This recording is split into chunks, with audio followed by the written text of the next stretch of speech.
নিজের এলাকা, নিজের মাতৃভূমি ছেড়ে যখন মদিনার উদ্দেশ্যে রওনা হন, কাবার পাশ দিয়ে নবীজি যখন রওনা হয়েছেন, কাবার দিকে তাকিয়ে বলেছেন, ওরে কাবা, আমি তোকে অত্যন্ত ভালোবাসি।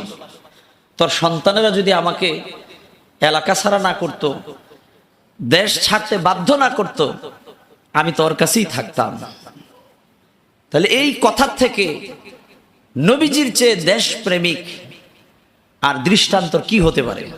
নবীজি সাল্লাল্লাহু আলাইহি ওয়াসাল্লাম আমাদেরকে শিখিয়েছেন দেশকে ভালোবাসা, দেশের সার্বভৌমত্ব রক্ষার জন্য, দেশের শান্তি শৃঙ্খলার জন্য সর্বত্র নিজেকে নিয়োজিত রাখা, এটাই ঈমানের অঙ্গ। সম্মানিত হাজিরিন, কোরআনুল কারীমের সূরা আল হুজুরাতের 10 নম্বর আয়াতে কারিমা থেকে আমি তেলাওয়াত করেছি।